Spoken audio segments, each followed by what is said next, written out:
بسم اللہ الرحمن الرحیم۔ آپ حضرات کے سامنے چند مسائل رکھے جا رہے ہیں جو کہ بڑے نازک بھی ہے اور ان کو دھیان اور توجہ سے سننا ہے۔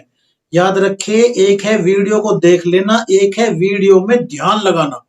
سب سے پہلا یہ ہے کہ مفتی صاحب، اگر کوئی شخص وندے ماترم کہے مسلمان تو اس کا کیا حکم ہے اور وندے ماترم کا ترجمہ کیا ہے؟ دوسرا یہ کہ کسی کے گھر میں بچہ پیدا ہوا اور وہ کسی بزرگ کے مزار کے تعلق سے یہ کہے کہ میں اس کا منڈن وہاں جا کے 5 سال میں، 2 سال میں، 3 سال میں کراؤں گا، اس کا کیا حکم ہے؟ اور تیسرا یہ کہ اگر کوئی مسلمان کسی دوسرے مسلمان کو بجائے سلام کے رام رام کہے تو اس کا کیا حکم ہے؟ اور نمستے کہنا کیسا ہے؟ یہ چند مسائل میں آپ حضرات کے سامنے رکھ رہا ہوں۔ سب سے پہلے سنیے کہ نمستے کہنا قطعاً جائز نہیں ہے۔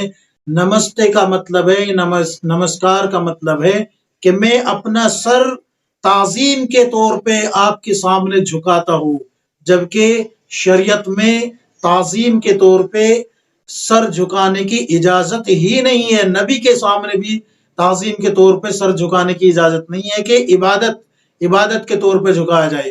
اور یہاں نمسکار کا یا نمستے کا مفہوم یہی لیا گیا ہے فیروز اللغات میں، آپ کھول کے دیکھ لیجئے گا۔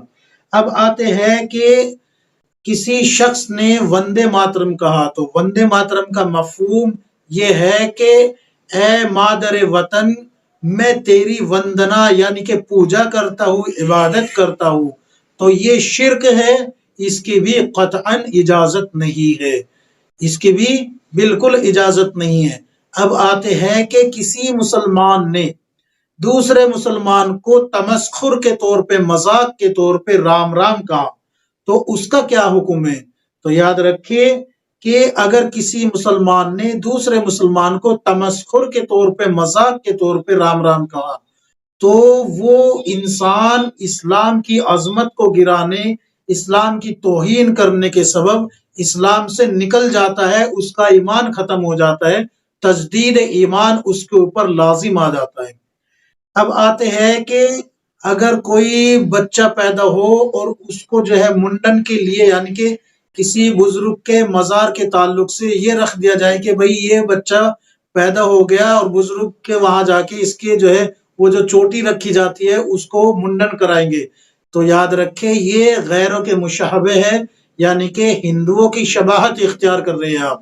اور رسول اللہ صلی اللہ علیہ وسلم نے فرمایا کہ جو جس کی نسبت اختیار کرے گا روز قیامت انہی لوگوں کی صف میں کھڑا کر کے اس کا حساب و کتاب ہوگا اور دنیا میں بھی وہ انہی میں شمار سمجھا جائے گا۔ اللہ تبارک و تعالی ہم سب کو کتاب و سنت کے مطابق زندگی گزارنے کی توفیق عطا فرمائیں۔ آپ حضرات کے سامنے حوالے پیش کرتا ہوں، کتاب النوازل جلد نمبر 1 صفحہ نمبر 387، اور اس ہی طریقے سے دوسرا مسئلہ آپ کو مل جائے گا صفحہ نمبر 431 پہ، اور تیسرا مسئلہ آپ کو مل جائے گا صفحہ نمبر 439 پہ۔ آپ یہ 438 پہ آپ یہ تمام مسائل اٹھا کے دیکھ لیجئے۔ اللہ تبارک و تعالی ہم سب کو کتاب و سنت کے مطابق زندگی گزارنے کی توفیق عطا فرمائے، آمین یا رب العالمین۔